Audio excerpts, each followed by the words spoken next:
So this is a continuation of the first day of riding. We're at Sherman Overlooks here, and you can see the bugs are getting thick, so it was time to go. It's also getting a little warm, so it's also time to get going to get some air going through that suit.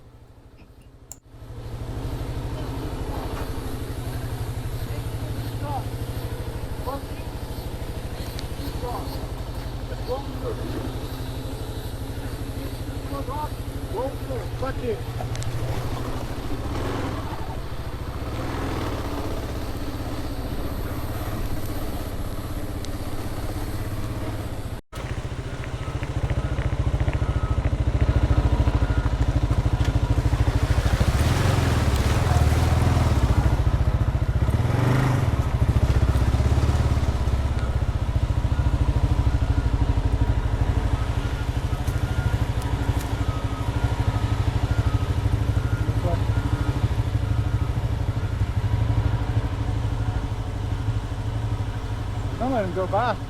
We're gonna let him go by, but maybe he's not going by. So you never want to see a big truck like this on a narrow trail, especially when there's not anywhere to really go around.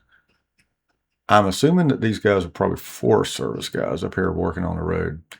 The road kind of on the other side where we're going to was in much better shape than where we came from, so that kind of explains that.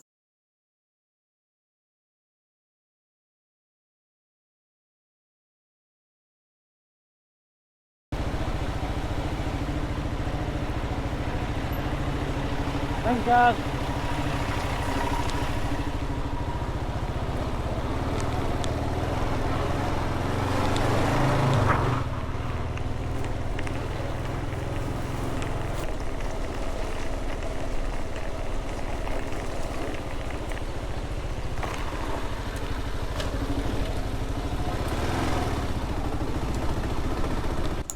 We also went by the Skyway Road overlook, but it's a little bit more overgrown and not as good a view as the Sherman Cliffs overlook.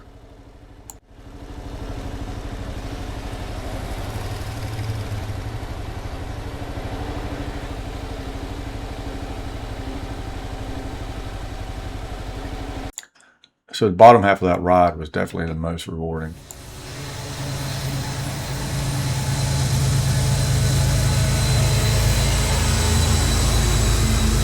So you may ask yourself, why am I showing you a train crossing? Well, there's an important reason. There's something very important that happens on this train crossing. You'll see it here in just a few minutes. But Lewis has a little bit of an oops that leads to a more profound problem a little later on that I'll explain in a few.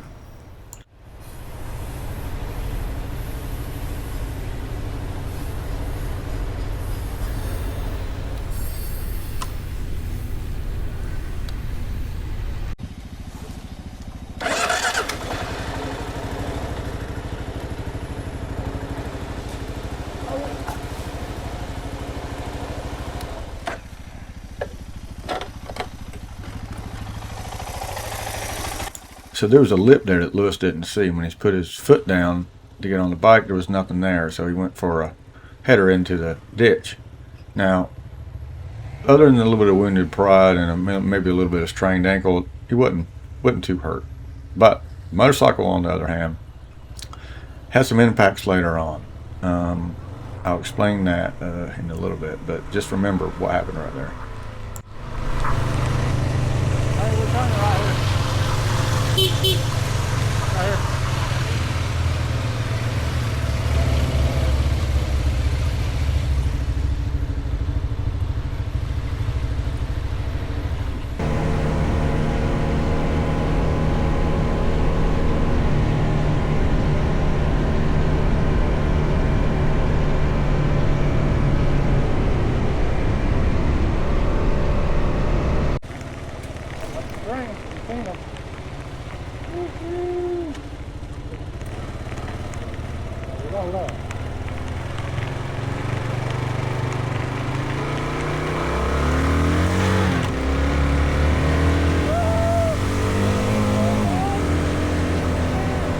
Since I'm the only one with a GPS on this particular trip, means I'm leader. And as the leader, you get the chance to dust out your cohorts whenever you can.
Don't go into that cornfield.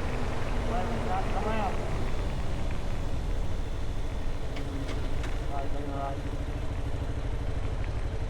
Oh yeah, look at that. We came right over his mountain back there. Check that out.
So this is our plan for day 2, to go from Rome up to Ellijay, Georgia. Considerably less ride time than the first day. First day had a whole bunch of stuff, a lot of interstate that we had to do, so on and so forth. But we had to contend at the beginning of the day with something that happened from day 1. And this is footage from day 1 where you'll see Lewis go down when he applies just a little bit of brake to make this turn. And that's because when he went down at the train, he introduced air into the brake mechanism that we didn't know about. We thought it was a rock the whole time. Here we are. That's right. Starting every good day at Starbucks. Day 2? Day 2. Day 2, BDR doing section 5? 5. Doing section 5. We're already in it a little bit. Yeah, we're already here. That's right. We're in it a little bit already. Got some very sore people. Went down a couple times yesterday, but not too bad. But should be hopefully a short day if everything goes as planned, which thus far most things have not gone as planned. So we'll see how well it goes. Let's do it, people. All right. We didn't get far from the Starbucks. Not far at all. Joe? Well, you know, when you ride motorcycles, make sure you don't ride people ride KTMs. This is how you spend Saturdays. Yeah. My front brake was locking up. Either air in the line or the bleeder valve is going bad on it, or is blocked up. So they're I can't exactly ride a bike with one wheel locked up and one wheel turning. He says all that, but the real problem is he's riding a KTM. So we're at the Kawasaki place. KTM because the other KTM's in the shop. Yeah, that's right. Let's do the math on this. So the first KTM is still in the shop. It's been there for like a month. The second KTM, well, guess where it is right now? It's in the shop. Well, you know, when you buy a performance vehicle, right? You expect it to perform. You're right. Well, when it runs, it performs, right? So we're hoping that we get on a ride by lunch. That's our new goal. Yeah, maybe. And we get there where we're going before dark. yeah, that's the other one. Yeah. The good thing is a short ride today. Good thing it's a short ride because it's been a long day regardless. Okay, good. I just want to give a shout out to the guys over at Backcountry Motorsports. They came in on a Saturday and helped us get this motorcycle back up and run so we can finish our ride, and also at a fraction of the price that it would have cost us if we were doing this at home.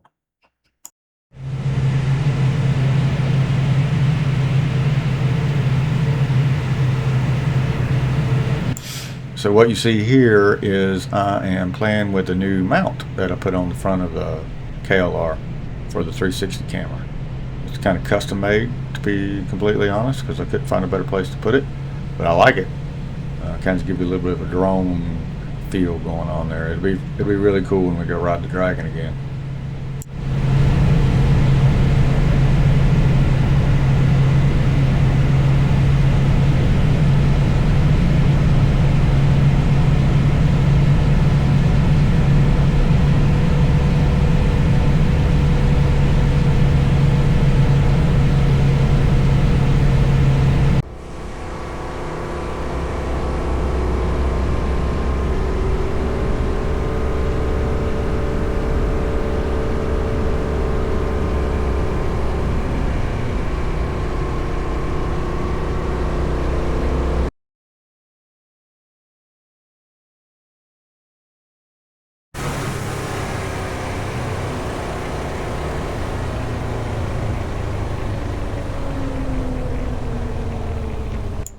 So on the BDR track, it tells you to ignore the dead end sign, and sure enough, right there was a dead end sign.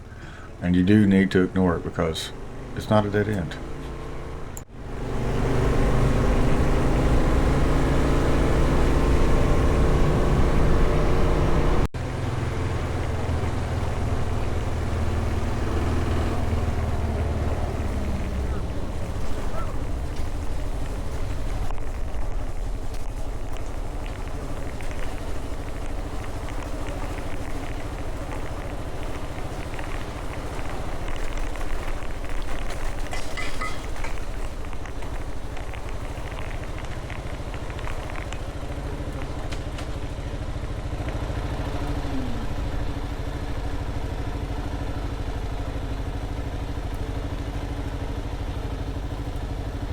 What do you think there, Louie Lou?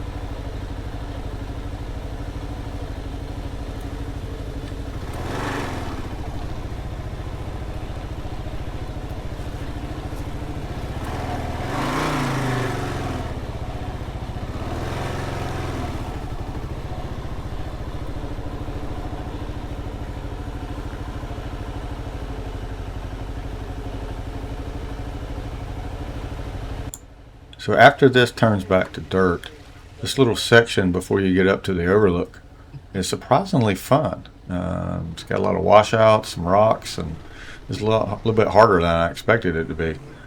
We didn't have time to go to the overlook though. We lost too much time trying to get Lewis's motorcycle fixed. So we had to skip that one, unfortunately.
more about that road closure here in just a second, but it seemed like an opportune time, since we had to deviate from the track anyway, to go get some lunch, which is exactly what we did. It was getting a little late in the day, and the tummy was getting a little grumbly, if you know what I mean. So we stopped over here at a little sub shop. Got a really, really good sub. I think I got the kielbasa, and it was good, man.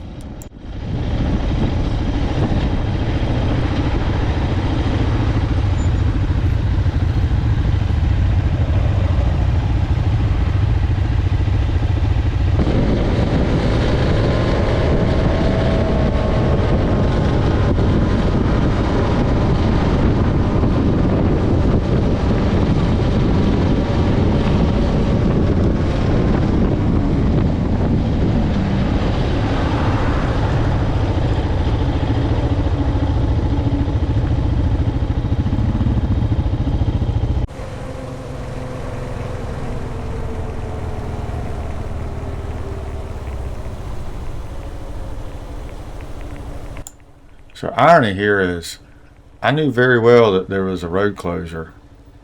I just thought it was on a different section. I read the update, and we even talked about it the night before and how it wasn't going to affect us because it was on section 6. Well, guess what? It was on section 5. Oops.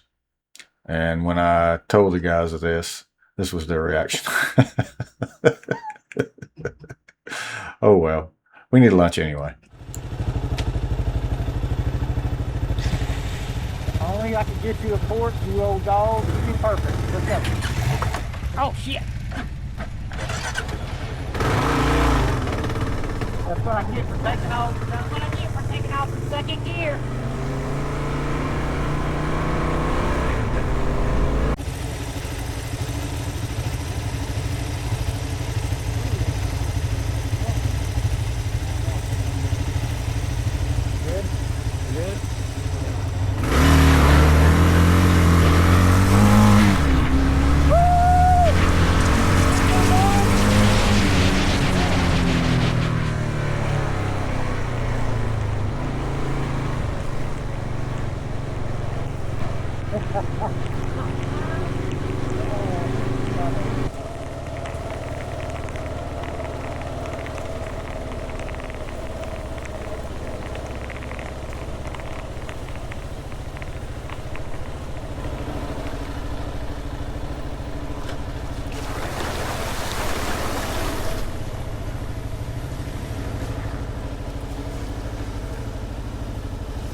It had a lot more water in it than it did that one.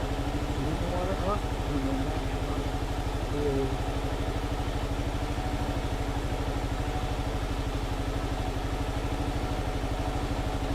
alright, give it to me at speed, boys. Give it to me at speed. Come on, bitches.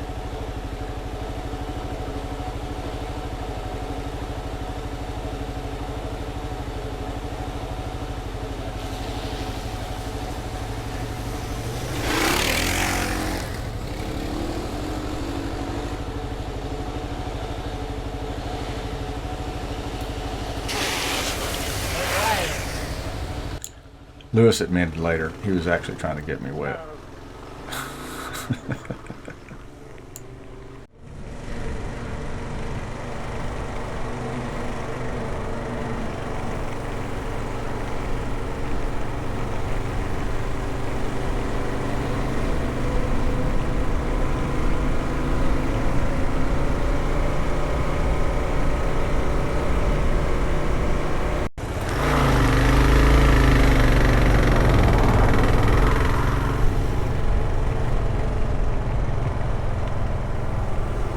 So here we are crossing 75, which will actually be coming right through here the next day, towing the trailer on the way home.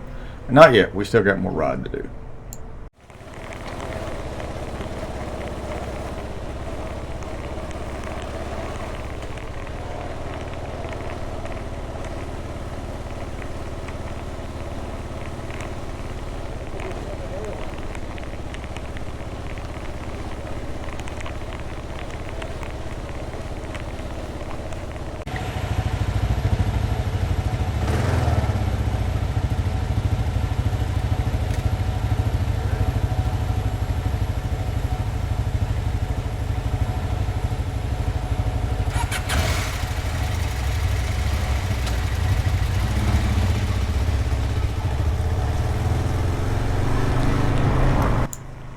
what it is about this fire truck. Everybody wants to stop and take a picture of it, but we had to as well since everybody else does.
Stop chicken.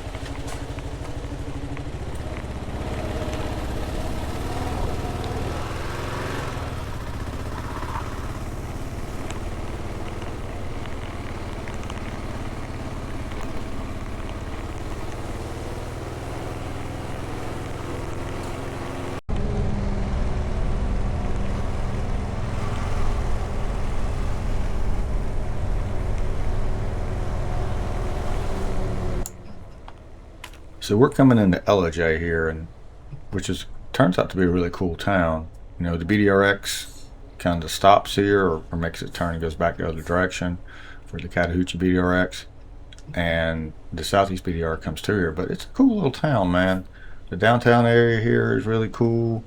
A lot of shops, restaurants, a little, you know, touristy type places, of course, as all towns like that do. But it's neat.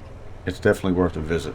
So I enjoyed coming through here, and I will enjoy coming back through here when we do the BDRX later on. And also for the next section, because I think we're going to turn around and stay the night at LJ when we finish the last section, section 7. Or excuse me, 6.